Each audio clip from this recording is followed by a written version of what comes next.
So it's our last day of our challenge, and I hope you guys have found this to be a helpful way to start thinking about your next trip.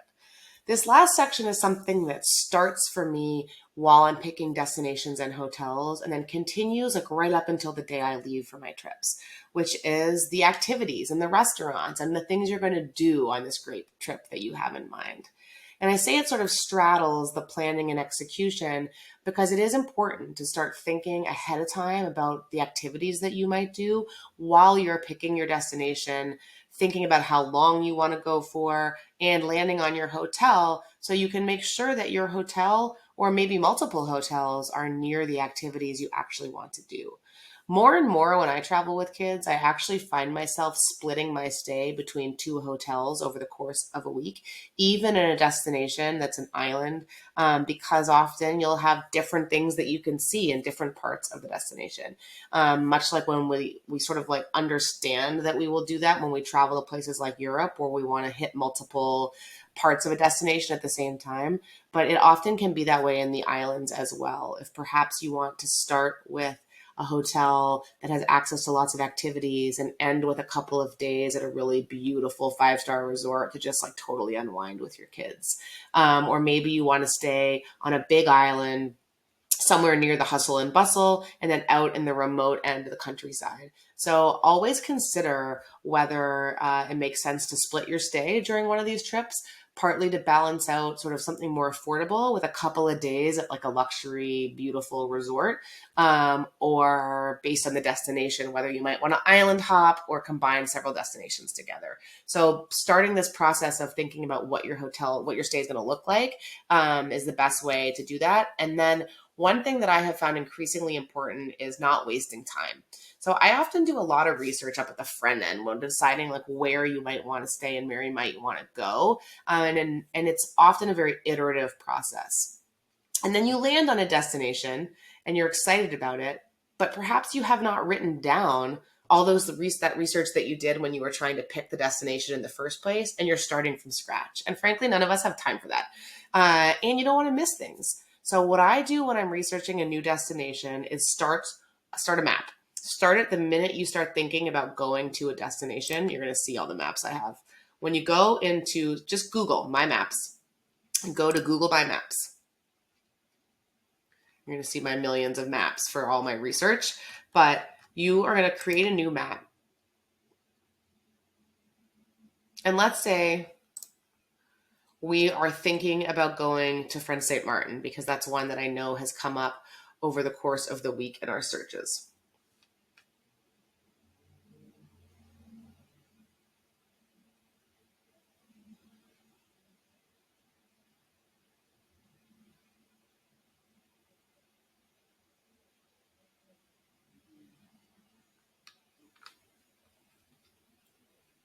Let's say we are thinking about going to the French side of St. Martin, which is one of the destinations that has come up a lot in our searches. You just call this trip research. Save that map and put the hotels that you were thinking about. Now, two of our favorite hotels in St. Martin are Hotel Esplanade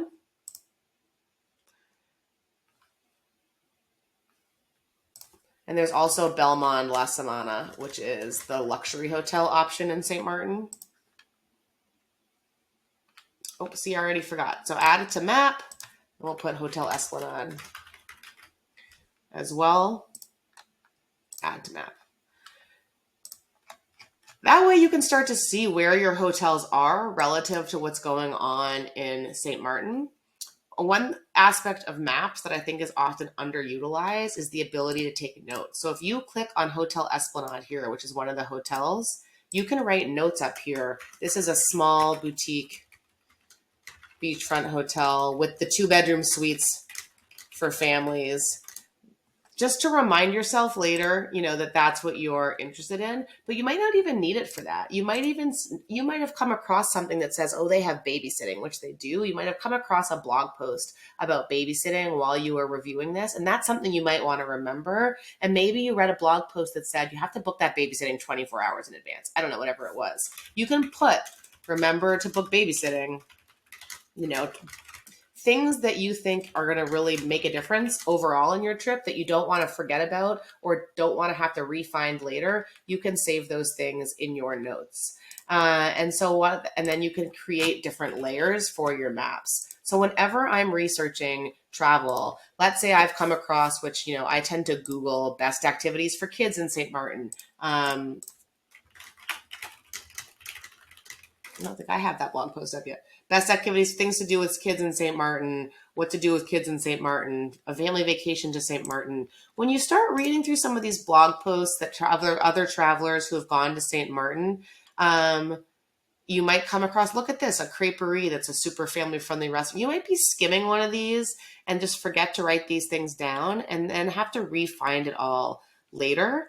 They rented paddle boards from Caribbean Paddling. I wonder where that is. You can say add to map and also take notes, rent paddle boards for Pinnell Island Day. So each of our travel guides includes a custom map that has everything that we recommend on those islands flagged for you. Our maps sort of look like by the end of our research. It has different beaches that we might want to visit, different restaurants, different activities, and color coded so that we can sort of tell what's what. And one of the reasons I like doing this in maps as opposed to like a Google document is because it allows you to start to visually group together what your days might look like. So the next step is going to be kind of sketching out a rough daily itinerary. But the easiest way to come up with a daily itinerary is to make sure that you know like what things are near each other, right? It probably isn't going to make sense for you to go to this beach and then have lunch over in Orient Bay, or go to the Parrotville Bird Park and then try to get across the island to this beach. Whereas once you start to see this, you might say, oh, I'm going to grab lunch at Chez Coco and then go right down the street to this beach over here. This is on the way back to my hotel. And as you start to see where things are physically located to one another, you can start to say, oh, I definitely want to spend one day over here in Orient Bay Beach. I definitely want to spend one day here in Grand Case. I want to spend one day here in Marigot. I want to make sure I see these three main parts. Oh, I had Pinnell Island on there on my list. And it makes it enormously easier to start to think about how your days are going to work together when you can see what's near each other on the map. So one, this is a surefire way. If you just keep this running map going as you start to plan your trip, and then every time someone gives you a suggestion, oh, you're going to St. Martin, you have to make sure you go to this restaurant, add it to your map. Oh, this is the restaurant that Jenny recommended. And then use this map to create an itinerary. So to give you a few moments too of like what you might want to think about traveling with kids, because this is some of the place where our expertise really kind of like comes through. We've spent a lot of time thinking about how you might want to structure your days. So again, each of our travel guides, when you look at these, and these are kind of like what our custom itineraries look like when you work with us as well for a trip, is to think about like your morning, your afternoon, and your evening, and like what that might look like for each day. So again, if you found one of these destinations that we have a travel guide for and you don't want to plan your own itinerary, the travel guides have it all laid out for you with different options, different restaurants, different recommended activities and tours, all baked into a 7-day itinerary that you can customize as you want. And here are some of the things we think about. We try to think about one big activity per day with kids. If you've got little kids who are napping, you're sort of used to this split schedule, or you may remember this from the times when your kids were napping. It's often great to have a big activity in the morning or the afternoon, usually not both, unless it's really something you want to like pack in. But often it'll be wake up and have breakfast and have a big activity and then come home and relax in the afternoon and then maybe go out for dinner. You want to make sure you have scheduled downtime. So a big chunky of each day, you want to just be able to enjoy each other's company. Overscheduling kids is never going to be a big win. Think about restaurant schedules. When you're looking at lunch restaurants in the Caribbean, sometimes many of them don't open until noon. That might be a problem if your kids are used to eating earlier at school or at home. Make sure that you've thought about your morning snacks, and that if you've picked a beach restaurant, that you know what time it opens, so you don't get to a beach restaurant, a beach at 11, thinking you're going to hang out and have lunch, and then lunch doesn't start till noon and your kids are starving.